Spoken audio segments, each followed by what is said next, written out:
नारा क्या लग गया? पंडित शंख बजाएगा, हाथी आगे आगे बढ़ता जाएगा। कितना आगे गया? खड्डे में गया। हम 6,500 जातियों में बांटे गए लोग भारत के मूल निवासी हैं और ब्राह्मणों का डीएनए काला समंदर रशिया के पास युद्ध चल रहा है ना, यूक्रेन, उधर से ही आए हो कि भारत में डेमोक्रेसी सही चल रही है मोदी जी। तो उसने कहा भारत में बहुत अच्छा चल रहा है।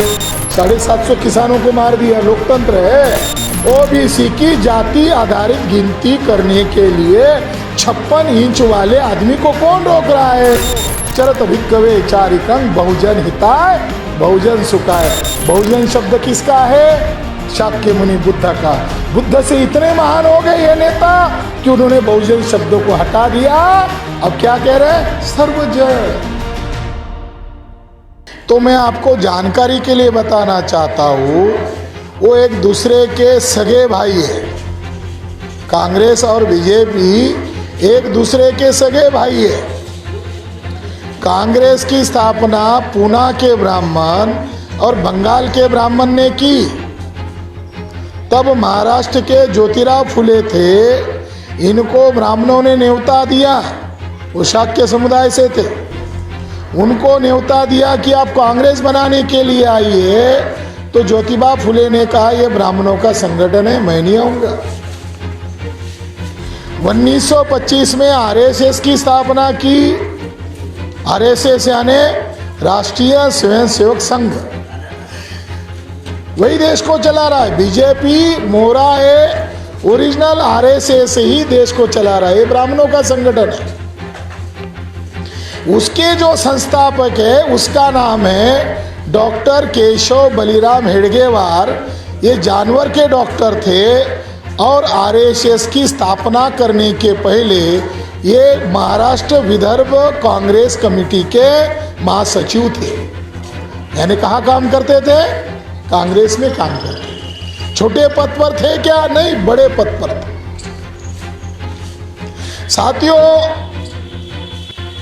1948 को आरएसएस के ही एक आदमी ने गांधी को गोली मार दिया, गोली से मार दिया। जब आरएसएस पर पाबंदी हुई, मगर पाबंदी होने के बावजूद नेहरू जी ने उस पाबंदी को हटाया। पाबंदी लगा दी, बाद में उसको हटा दिया।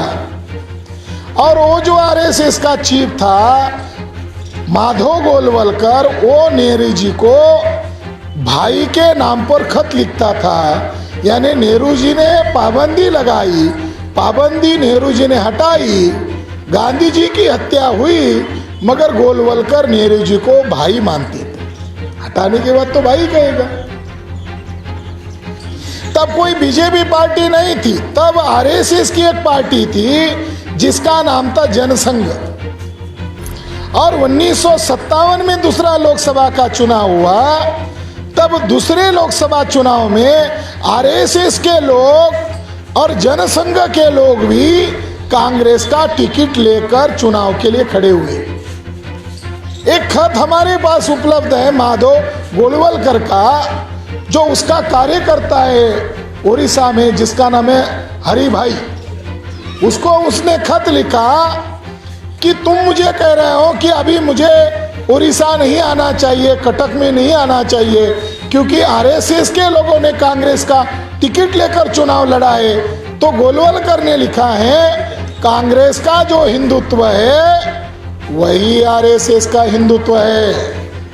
कांग्रेस का जो मकसद है वही आरएसएस का मकसद है। और आरएसएस के किसी आदमी ने कांग्रेस से टिकट लेकर चुनाव लड़ा, इसलिए हमें कोई आपत्ति नहीं है, हम भाई भाई हैं। तो आज जो हमारे लोगों को गुमराह करने का नाटक और षड्यंत्र किया जा रहा है, तो मान्यवर कांशीराम साहब कहा करते थे कांग्रेस सांपनाथ है, बीजेपी नागनाथ है। सांप आएगा तो भी डसेगा और नाग आएगा तो भी डसेगा। तो साथियों, 3.5% ब्राह्मणों की 5 राष्ट्रीय पार्टियां हैं जिनके पास वोट नहीं है। जो वोट लोकतंत्र की दृष्टिकोण से भिखारी है। लोकतंत्र की परिभाषा में जिनके पास वोट नहीं है, 3.5% ब्राह्मण गांव का प्रधान नहीं चुन सकते, तो देश का प्रधानमंत्री कैसे चुनेंगे? जिनके पास वोट ही नहीं है। मगर उनकी 5 राष्ट्रीय पार्टियां हैं, तो ये 3.5% ब्राह्मण लोगों ने दांवपेच से गुमराह करके हमारे लोगों के वोट छीने और देश की शासन व्यवस्था पर कब्जा कर लिया। अभी देखो, नरेंद्र मोदी ने पंडितों को बुलाकर, पंडितों के चरणों पर झुककर भारत के संविधान सम्राट अशोक की मोहर पर चलता है। भारत का संविधान किसकी मोहर पर चलता है? सम्राट अशोक की मोहर पर चलता है। वो राजदंड, अशोक का राजदंड लेने की बजाय, शेर वाला राजदंड वो लेने की बजाय दक्षिण भारत का जो ब्राह्मण है, जिसको शंकराचार्य बोलते हैं, और वो शंकराचार्य आतंकवादी होता है। शंकराचार्य कोई धर्मगुरु नहीं है। इसी शंकराचार्य ने बौद्ध भिक्षुओं का कत्लेआम किया था, बौद्ध राजाओं का कत्लेआम किया था, और इस देश में ब्राह्मण राज कायम किया था। वहां जाकर झुक गया। और आज अमेरिका में कल उसने भाषण दिया, नरेंद्र मोदी ने उसको पूछा, वहां के लोगों ने, सभ्य लोग हैं, उन्होंने पूछा कि भारत में डेमोक्रेसी सही चल रही है मोदी जी? तो उसने कहा भारत में बहुत अच्छा चल रहा है, भारत में लोकतंत्र बहुत अच्छा ढंग से चल रहा है, कोई किसी का शोषण नहीं कर रहा है, भारत में कोई गरीब नहीं है, भारत बहुत विशाल लोकतंत्र है। 750 किसानों को मार दिया, लोकतंत्र है, लोकतंत्र है। 750 किसानों को मार दिया, आंदोलन करने के नाम पर उनकी बलि ली गई। वो जो हमारी लड़कियां वहां लड़ रही है, पहलवान, वो कह रहे हैं कि बीजेपी सरकार, नरेंद्र मोदी की सरकार, वो रेपिस्ट आदमी को बचा रही है, जिन्होंने दुनिया में भारत का नाम रोशन किया। नरेंद्र मोदी कह रहा है भारत में लोकतंत्र है। यहां हाथरस में एक वाल्मीकि लड़की की रेप करके हत्या कर दी गई, और अभी हाल ही में जिन्होंने उसको छलकर मारा, उसकी गर्दन को तोड़ा गया, उसके परिवार वालों को उसका शव मिलने नहीं दिया, अब उनको रिहा किया। ये लोकतंत्र है? साथियों, भारत में लोकतंत्र की हत्या कर दी गई है। ये ईवीएम के जरिए से हो रहा है। जो कोई समाज की आवाज उठा रहा है, उनकी हत्या कर दी जा रही है। तो इसीलिए ईवीएम पर बोलना होगा, ईवीएम के बारे में, षड्यंत्र के बारे में लोगों को जगाना होगा। ये लोग धोखेबाज लोग हैं। प्रधानमंत्री ब्राह्मण नहीं है, प्रधानमंत्री बैकवर्ड कास्ट का है, मगर ब्राह्मण लोगों ने उसको आगे किया। जैसे कोई किसान खेती करता है तो पंछियों से अपनी फसल बचाने के लिए, जैसा वहां एक धोखा खड़ा करता है ना, महाराष्ट्र में हम बोलते बुजगावना, तो ऐसा धोखा खड़ा किया है। और जो आदमी कहता है मेरा सीना 56 इंच का है, ओबीसी की जाति आधारित गिनती करने के लिए 56 इंच वाले आदमी को कौन रोक रहा है? अगर तुम्हारा सीना 56 इंच का है तो तुम्हें कौन रोक रहा है? ब्राह्मण। ब्राह्मणों ने उसको नॉमिनेटेड किया, लोगों ने उसको चुना नहीं। आरएसएस ने उसको नॉमिनेटेड किया। आरएसएस के मोहन भागवत के सामने सिर नमाता है, ओबीसी की जनगणना नहीं करता है। तो ये ब्राह्मणवाद इस देश में मजबूत हो गया है। और अल्पसंख्यक विदेशी ब्राह्मणों की दूसरी खासियत है, ये संख्या में कितने हैं? 3.5% है। और उनकी दूसरी खासियत है ये विदेशी है। आपको अंग्रेज विदेशी मालूम था? है? अंग्रेज विदेशी थे, मालूम है? हाँ, विदेशी थे। मुगल विदेशी है, हाँ विदेशी थे, मगर ब्राह्मण भी विदेशी है। ब्राह्मणों का खून टेस्ट किया, जिसको साइंस की भाषा में डीएनए टेस्ट कहते हैं। हमारे SC ST OBC का भी डीएनए टेस्ट हुआ, मुसलमानों का भी डीएनए टेस्ट हुआ, महिलाओं का भी डीएनए टेस्ट हुआ और ब्राह्मणों का डीएनए टेस्ट हुआ। हमारा जो मूल निवासी बहुजन समाज है ये 6500 जातियों के टुकड़े में बटा हुआ है। हमारा खून यानी हमारा वंश यानी हमारा डीएनए एक मिला। हम 6500 जातियों में बांटे गए लोग भारत के मूल निवासी है। और ब्राह्मणों का डीएनए काला समंदर रशिया के पास, अभी युद्ध चल रहा है ना यूक्रेन, उधर से ही आए हो, वेस्ट यूरेशिया, वहां से 4000 वर्ष पहले आए और यहां पर उन्होंने हमारे लोगों को गुलाम करने का योजना बनाई।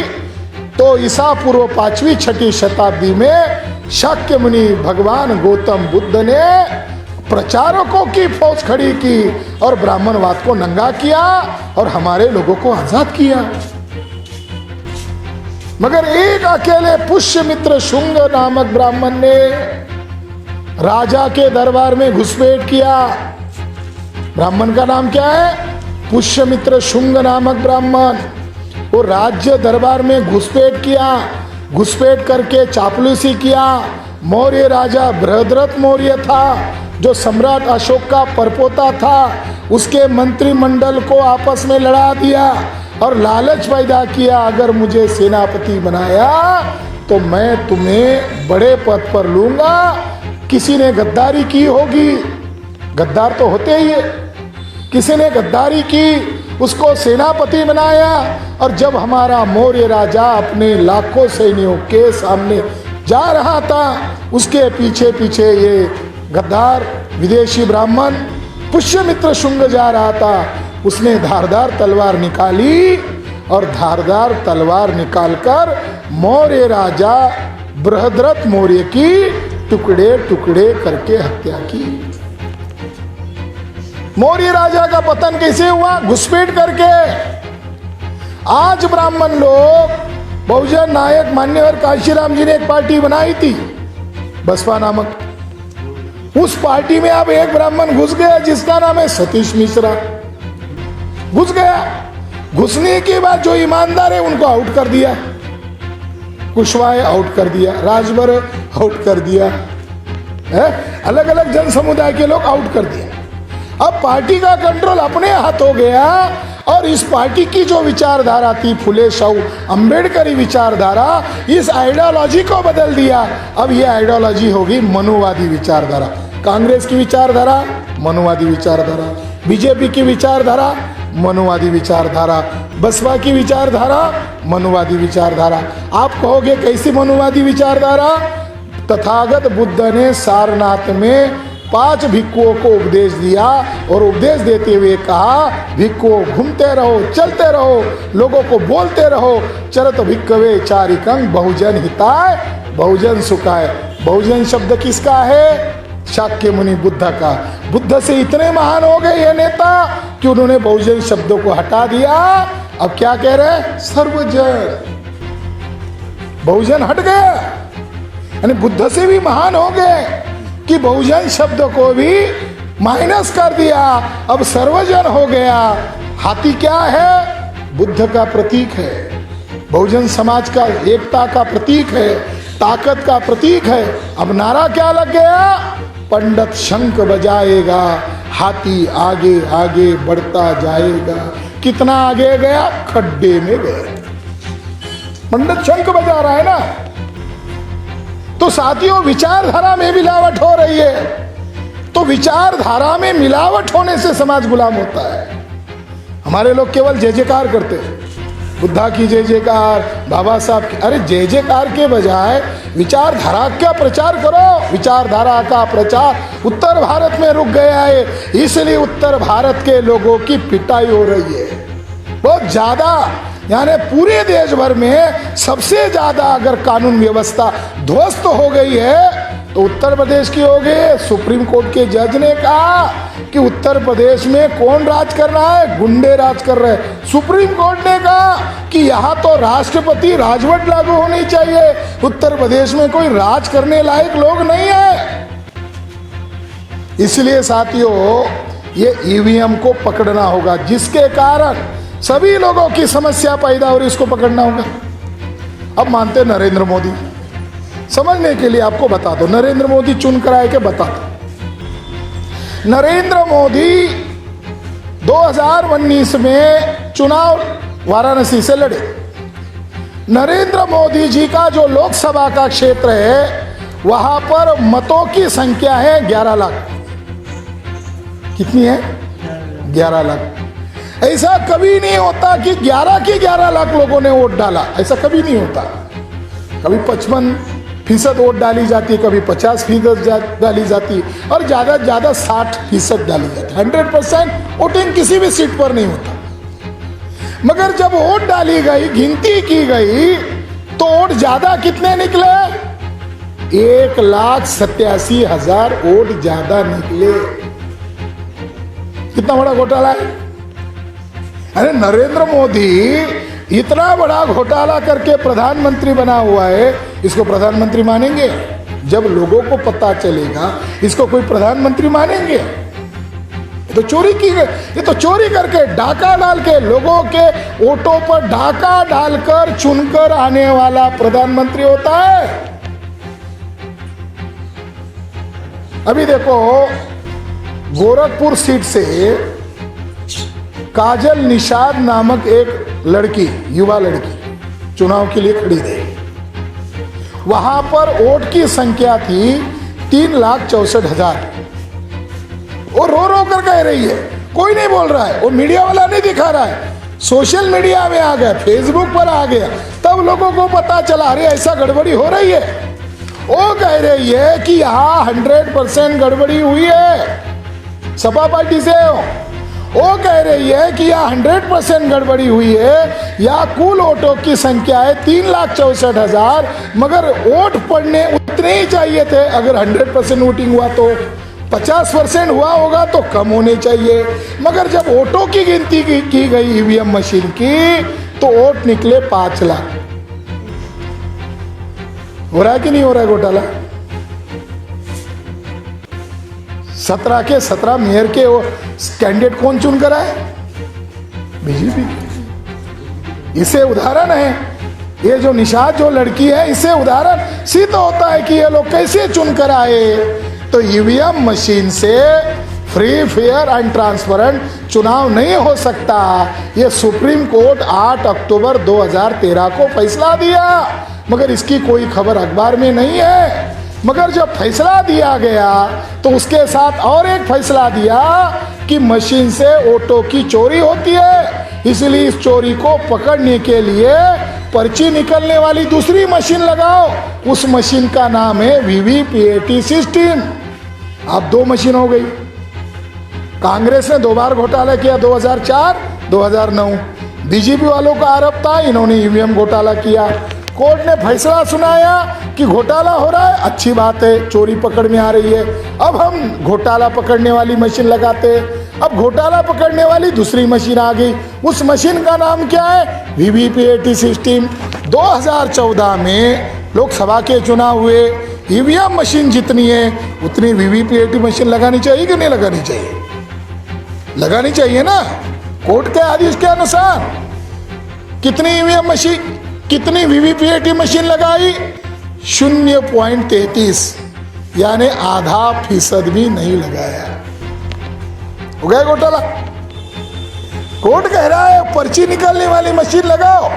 तो पर्ची निकालने से क्या होगा? इधर ईवीएम के आंकड़ों की गिनती होगी मिनटों में। आंकड़े हो, वो कोई भौतिक प्रमाण थोड़ी है। पहले तो ठप्पे मारने वाले होते थे, वो भौतिक प्रमाण थे। घोटाला होता तो दोबारा गिनती करते थे। और इधर पर्ची निकलती तो पर्चियों की गिनती होती, और पर्चियों के आंकड़े और ईवीएम के आंकड़े में भिन्नता नजर आई तो घोटाला अपने आप पकड़ में आता। तो इन बदमाशों ने क्या किया? वीवीपीएटी मशीन ही नहीं लगाया। हो गया घोटाला। 2019 में वामन मेश्राम साहब का केस ऑलरेडी जीत चुके थे। जो हमारे राष्ट्रीय अध्यक्ष हैं वो 24 अप्रैल 2017 को केस जीत चुके थे कि विदाउट वीवीपीएटी चुनाव नहीं होना चाहिए, पर्ची निकलने वाली मशीन लगाओ। तो सुप्रीम कोर्ट ने कहा सही है, आप तो कहाँ गलत बोल रहे हो। मोदी सरकार को ऑर्डर दिया पैसे दो चुनाव आयोग को मशीन खरीदने के लिए। मगर जब वामन मेश्राम जीत गए तो इसकी खबर आम लोगों को नहीं दिखाई, आम लोगों को पता ही नहीं तो कोई जीत कर आया। और जब 2019 नजदीक आया तो बीजेपी वाले लोग कांग्रेस के पास गए और कांग्रेस वाले को कहा कि अब वामन मेश्राम सुप्रीम कोर्ट में जीत गए हैं वीवीपीएटी मामले में, तो अब हम जीतने वाले नहीं है और बीजेपी की सत्ता आने वाली नहीं है। आपने 2 बार घोटाला किया, हम 1 बार घोटाला किए, अब दूसरी बार घोटाले में हम आने वाले नहीं है क्योंकि पर्ची वाली मशीन आ गई। तो आप क्या करो, आप डिमांड करो कोर्ट में कि 50% गिनती कराओ पर्ची की, हम जज को ही मैनेज करेंगे और हम 2% का ही ऑर्डर निकालेंगे, जबकि ऑर्डर निकला है 100% का। जज महाशय थे जस्टिस गोगोई। गोगोई के ऊपर एक महिला ने आरोप लगाया। संभावना है कि आरएसएस बीजेपी वाले ने एक महिला को मैनेज किया होगा।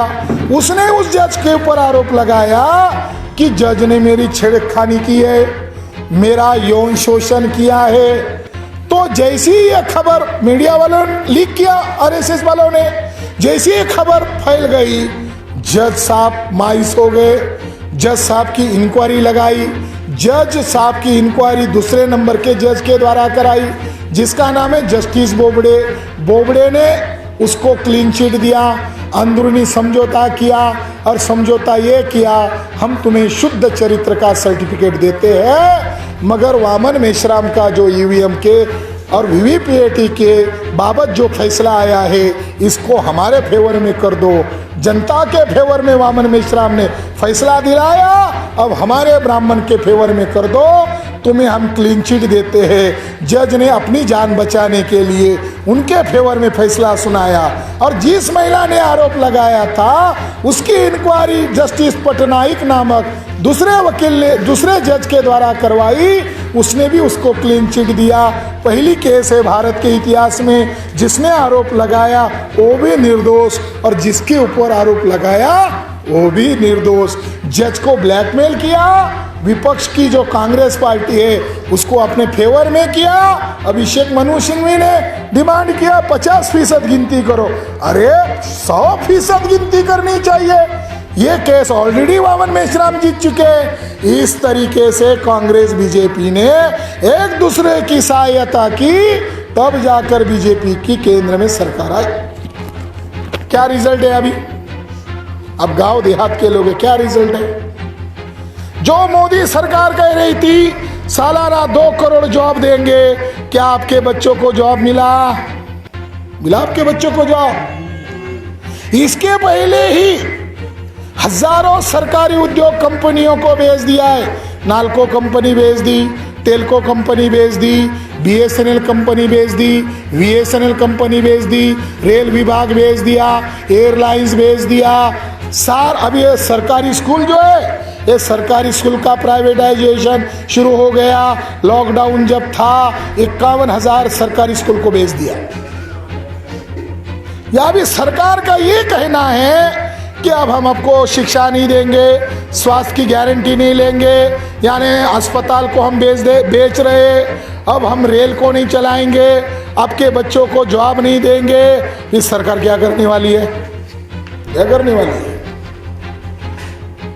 ऐसे मौके पर मुझे तो गांव की वो भाषा याद आ रही है, या मंच पर नहीं बोल सकते, तुम क्या मक्खी मारोगे? तुम अगर हमको रोजगार नहीं दोगे, तुम अगर स्वास्थ्य का इंतजाम नहीं करोगे, तुम स्कूल नहीं चलाओगे, तुम सरकार का काम सरकार नहीं करेगा तो कौन करेगा? आने वाले समय में इस देश में मनु का राज आने वाला है। इसके खिलाफ हमारे लोगों को संगठित करने के लिए ये ईवीएम भंडाफोड़ परिवर्तन यात्रा है। मैं अभी आपको एक खतरे की जानकारी के तौर पर एक खतरा आपको दिखा रहा हूँ। ये सरकारी स्कूल खत्म करने का तरीका। आपके बगल में हरियाणा है, नजदीक है दिल्ली, दिल्ली के बगल में हरियाणा है। हरियाणा सरकार भाजपा की है, उसने ऐसा ऐलान किया। क्या ऐलान किया? जो बच्चे प्राइवेट स्कूल में पढ़ेंगे उनके माँ बाप को सरकार 2000 रुपये ऊपर से देगा। प्राइवेट स्कूल में अगर दाखिला करोगे तो सरकार क्या करेगा? ऊपर से आपके माँ बाप को, बच्चे को पैसा देगा। अब गरीब माँ बाप को लग रहा है कि प्राइवेट स्कूल में दाखिल करने से हमको पैसा मिल रहा है, तो रिजल्ट क्या आना शुरू हुआ? सरकारी स्कूल बंद। अब वहां के प्राइवेट लोगों ने कहा, सरकार ने ये थोड़ी कहा था कि परमानेंट देने वाले हैं। अब सरकारी स्कूल बंद होने की कगार पर है और वहाँ निजी कॉलेज, निजी स्कूल शुरू हो गया है। अब बड़े बड़े सिटी में जाओगे, केजी पहली कक्षा के नीचे 2 है, लोअर केजी और केजी। अगर लोअर केजी में भी दाखिला करना है तो आपको 1 लाख रुपए मिनिमम डोनेशन देना पड़ता है। कितना बड़ा शोषण होने वाला है। लॉकडाउन में भाजपा सरकार ने कांग्रेस और कम्युनिस्ट ब्राह्मणों की सहायता से एक काला कानून पास किया। ये कानून के बारे में गांव के लोगों को, प्रधान को, मुख्याध्यापक को किसी को मालूम नहीं है। उस काले कानून का नाम है नया शिक्षा नीति। उस काले कानून के नया शिक्षा नीति के क्लॉज नंबर 6 में लिखा है कि 5वीं कक्षा में दाखिल होने वाले हर एक लड़का और लड़कियों को, नन्हे बच्चे हो, 5वीं और 6ठी कक्षा के नन्हे बच्चे हैं, उन नन्हे बच्चों को मास्टर जी क्या पढ़ाएंगे? अपने बाप दादाओं के जो पैतृक धंधे हैं, इसके पहले उनका प्रशिक्षण देंगे। आपको ये कानून उन्होंने लिखा। ये कानून ही मनुस्मृति है। लोकतंत्र में ऐसे कानून नहीं बनाए जा सकते। इसकी अगर व्याख्या करो तो आपको समझ में आएगा। अभी शाक्य का, कुर्मी का कौन सा पुश्तैनी धंधा है भाई? खेती। तो मास्टर उसको क्या बोलेगा? ये स्कूल का गार्डन है, इसको जरा खोदो और खेती मानकर इसको पानी लगाओ, इसको हल जोतो। ये काम होगा शाक्य का, कुर्मी का। कुमार के बच्चे को मास्टर कहेगा मटका कैसे बनाते दिखाओ। चमार के बच्चों को कहेगा जूता कैसे सिलाते बताओ। हर जाति के, अब हर जाति है, 6500 जाति है। अब 6500 जाति का नाम लेंगे तो सवेरे हो जाएंगे। हर जाति का धंधा है जो ब्राह्मणों ने सिखाया। मुसलमान को बोलेंगे पंक्चर की दुकान कैसी चलाती दिखा। कभी आपने देखा? लोकतंत्र आ गए, हर कोई काम कर सकता है। त्रिवेदी पंक्चर की दुकान, पांडे पंक्चर की दुकान, देखा? यानी जो लोकतंत्र में तो ये काम धंधे हमारे साथ नहीं आने चाहिए थे, खुला हो गया था, हर कोई कर सकता था। यानी साथियों, ये कानून आपके बच्चों को IAS, IPS, टीचर, जज, प्रोफेसर, अधिकारी, बाबू बनाने वाला नहीं है। कानून बनाकर कह रहे आपके बच्चे को हम कानून के जरिए से गुलाम बनाएंगे। हमारे माँ बाप तो पूछते ही नहीं, बेटा तेरे को क्या पढ़ाया मास्टर ने? कोई पूछता है गांव के लोग? तो इससे अंदाजा लगो कि आपका भविष्य क्या है। अभी तो 2023 चल रहा है, फिर 2024 में चुनाव है। अगर इनको नहीं बदला तो हमारा भविष्य क्या है? इसलिए साथियों, हमारे लोगों को जानकारी नहीं है। हम क्यों आए? बारिश हो रही है, तूफान आ रहा है, हम क्यों आए?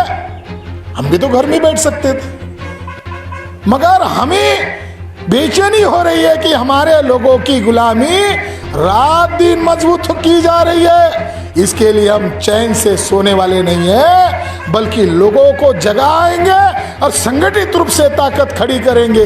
उत्तर प्रदेश में तो एकदम बारिश है, तूफान है 2-3 दिन से।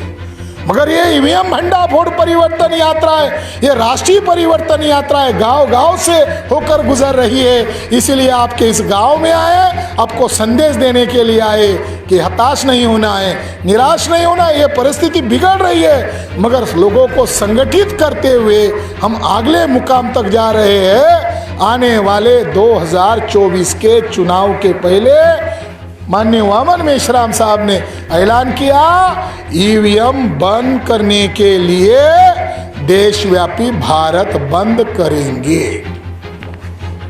करना होगा ना, मगर इसके पहले लोगों को तो जाकर समझाना होगा। लोगों को मालूम ही नहीं होगा तो लोग कैसे इस आंदोलन में जुड़ेंगे? वो तो टीवी तो ब्राह्मणों का, अखबार तो ब्राह्मणों का है।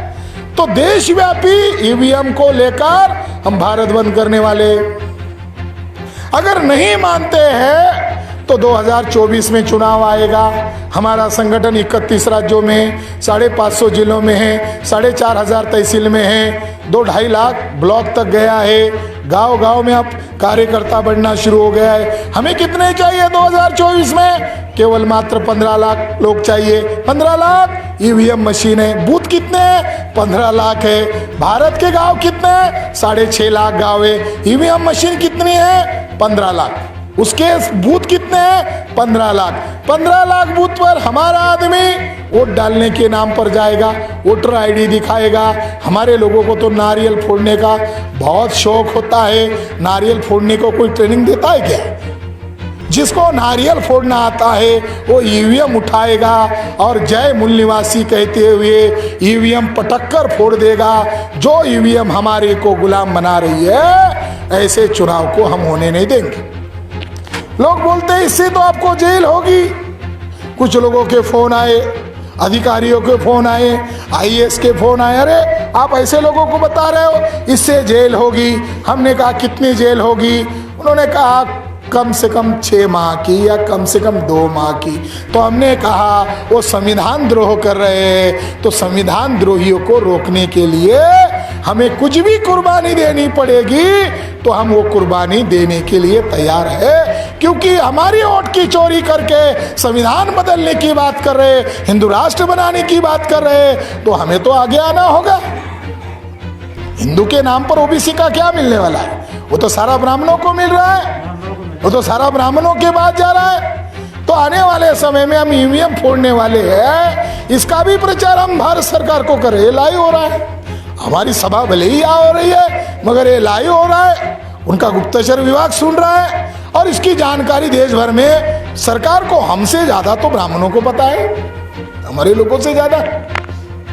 तो साथियों, आने वाले समय में हमें लड़ना होगा, मगर लड़ने के लिए जन समर्थन जरूरी है, जन संगठन जरूरी है। और ये लोगों को जगह जगह कर ये पूरी देशव्यापी ईवीएम भंडाफोड़ परिवर्तन यात्रा दक्षिण भारत की कन्याकुमारी से लेकर उत्तर भारत में जम्मू कश्मीर तक ईवीएम भंडाफोड़ परिवर्तन यात्रा जा रही है। इस आंदोलन को जन आंदोलन में रूपांतरित करने के लिए गांव गांव के लोगों को, अगल बगल के गांव गांव में जाना होगा, इसको समझाना होगा। कोई आपकी मुक्ति के लिए आने वाला नहीं है, ना बुद्धा आने वाले हैं, ना मौर्य आने वाले हैं, ना फुले शाह अम्बेडकर आने वाले हैं। आपको उनकी विचारधारा को आधार बनाकर लोगों को जोड़ना होगा, एक जाति के लोग नहीं। हमारा समाज 6,500 जाति में बटा हुआ है। इन 6,500 जातियों को हाथ जोड़ने में हम देश भर में कामयाब हुए हैं। जिले लेवल पर हमारे संगठन है, तहसील लेवल पर हमारे संगठन है, तो हमारी ताकत कितनी बढ़ गई। बहुत सारे नए लोग हो सकते हैं। आप कहेंगे इतना बड़ा आंदोलन करना है तो आपके पास कितनी ताकत है? लोग कहते हैं कि आरएसएस नंबर 1 का संगठन है या बीजेपी देशव्यापी पार्टी है। जब उन्होंने हमारे लोगों को मारना, कुचलना, अधिकार देना, भाषण करना, संगठन चलाना, इस पर पाबंदी डालना शुरू किया, तो हम लोगों ने आरएसएस के मुख्यालय पर 6 अक्टूबर 2022 को 4.5 लाख लोगों का मोर्चा लेकर गए। बीजेपी सरकार इतनी डर गई कि 184 ट्रेन को रद्द कर दिया। साउथ इंडिया से नागपुर आने वाली और उत्तर भारत से नागपुर जाने वाली। इसके बावजूद हमने कितने लोगों को इकट्ठा किया? 1 लाख लोगों को बुलाया था। ट्रेन रद्द करने के बावजूद 4.5 लाख लोग आ गए। मोहन भागवत कार्यालय को ताला लगाकर भाग गया। हमारी ताकत बढ़ गई है। ये जो राजनीतिक ताकत बननी चाहिए वो राजनीतिक ताकत ईवीएम के कारण रुकी हुई है। जनमत गांव गांव तक फैल रहा है, मगर ईवीएम के कारण वो राजनीतिक ताकत रुकी हुई है। आप जिन नेताओं से अपेक्षा रख रहे हैं वो न्यायपालिका, सीबीआई, ईडी के कारण डर के मारे घर के अंदर है, वो मैदान में नहीं है। अपने समाज पर जुल्म हो रहा है तो नेता को मैदान में आना चाहिए, मगर वो घर में है तो लोग लड़ाई लड़ने वाले नहीं है। लड़ाई जो लड़ेगा समाज उसके साथ खड़ा होता है। समाज किसी का गुलाम नहीं है। जो लड़ाई लड़ेगा सिद्धांत के आधार पर दुश्मन के साथ समझौता किए बगैर लड़ेगा, समाज उसके साथ है। माननीय वामन मेश्राम साहब ने ये जो प्रण किया है कि 2024 को बीजेपी को रोकना होगा, इसलिए हम मैदान में उतरे हैं। यहाँ बारिश होने के बावजूद आप लोग यहाँ आए, आप लोगों ने यहाँ हमें सम्मान दिया, और ये जो मूल निवासी बहुजन समाज की जो विचारधारा है, आपके और हमारे पुरखों की विचारधारा है, आप इसको जन जन तक पहुँचाओ। यही उम्मीद और आशा के साथ मैं मेरी बात को यहाँ खत्म करता हूँ, विराम देता हूँ। धन्यवाद। नमो बुद्धाय। जय भीम, जय मूल निवासी।